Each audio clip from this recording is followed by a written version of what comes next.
English shorthand dictation number 238. Dictation speed 140 words per minute. Ready?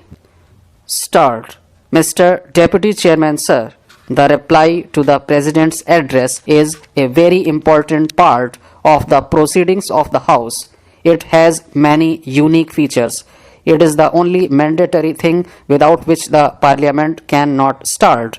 Earlier, the mandatory nature was that you would have the President's address before each session started. We amended it in 1951 because we did not want to trouble the President so many times in a year. In a sense, without the President's address and its reply, no debate is possible. It is in fact one of the most important debates in the entire calendar year.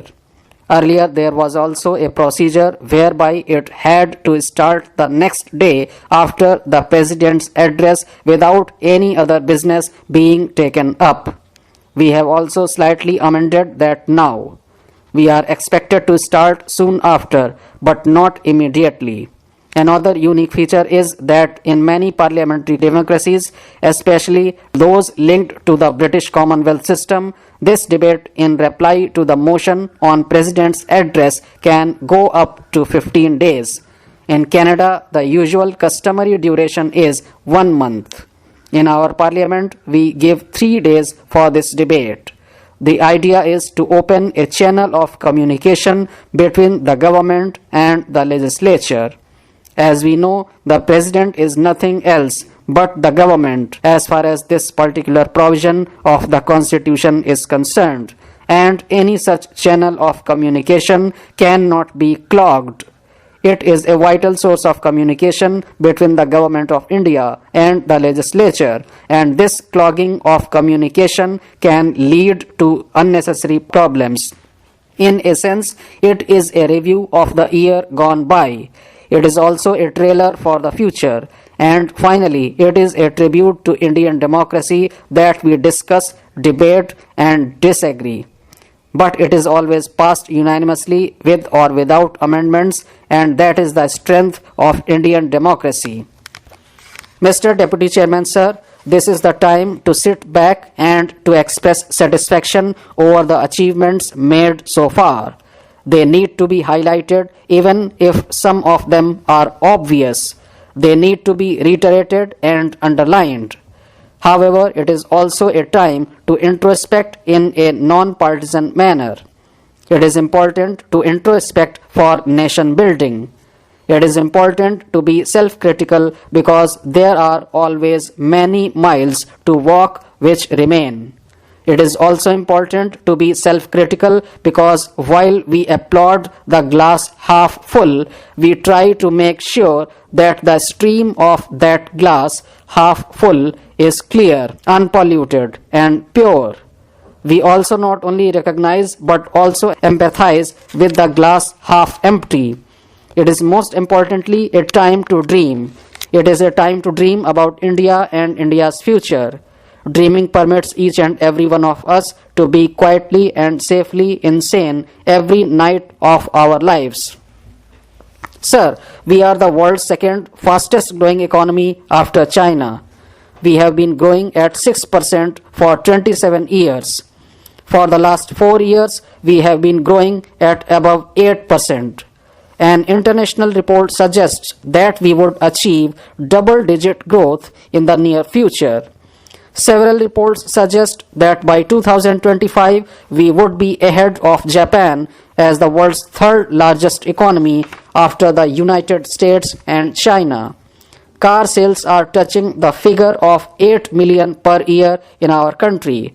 In the United States, for the top 10 management schools to recruit people who apply for jobs, it takes 2 months on an average. On the other hand, for the top 10 schools in India, it takes less than 4 hours. That is the spirit of a rising India. But this spirit has to be tempered by reality. The reality around us can be equally shocking. We have 25% people living below the poverty line.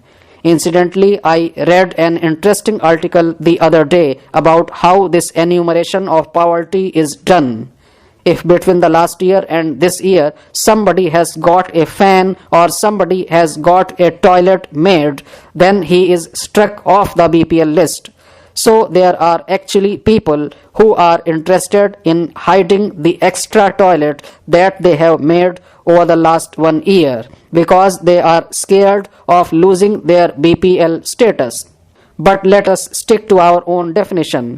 It is not and it can never be a matter of pride for this country to have 25% people below the poverty line.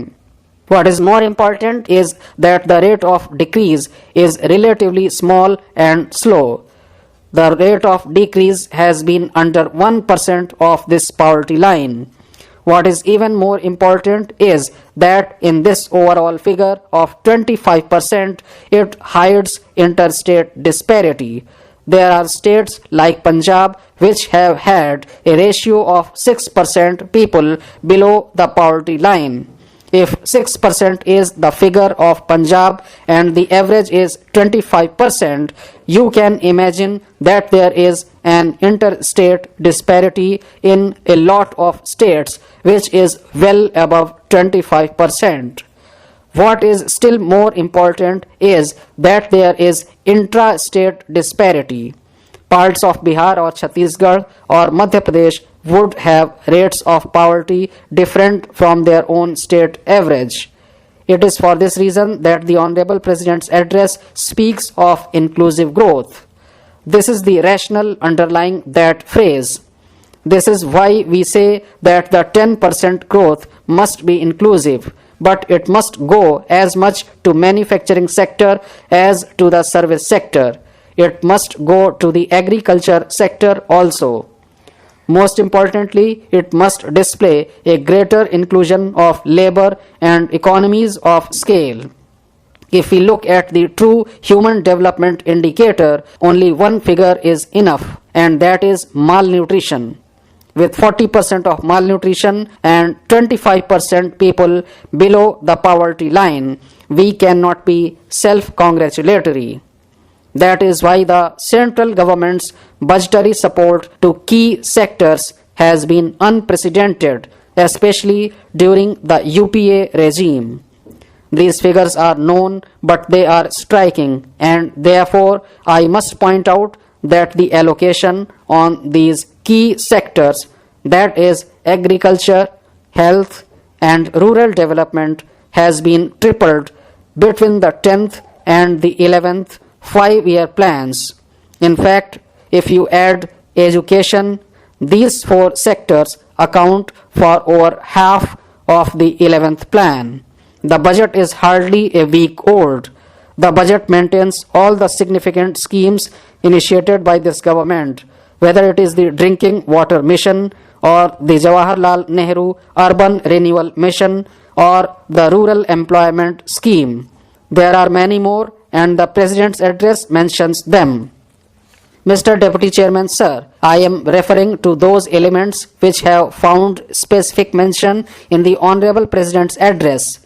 It is the collective ownership of the people which is the underlying theme in the budget. No tree can flower, no tree can bear fruits unless its roots are strong, unless the bottom and the lower levels of pyramid feel involved, unless the gap between the different sections is closed, you cannot hope to have real growth. These are therefore virtuous components of equity, participation, and transparency. There is another feature in the UNDP wish list of good governance, and that is rule of law. We must ask ourselves the question: India is perhaps the only country which has emerged from the yoke of imperialism in 1947. We have rule of law in this country, and therefore we have to do everything possible to strengthen the concept of rule of law. It is good that the budget recently has increased the planned allocation to the judiciary, but there are several issues where many more miles need to be walked. The allocations have to be increased even more. More importantly, India's average is running at about 12 or 13 judges per million of population, whereas the global average is above 40. there is a Supreme Court order which says that the number of judges per million population in this country should be at least 50 judges per million population. For that, we need to increase judicial outlays dramatically.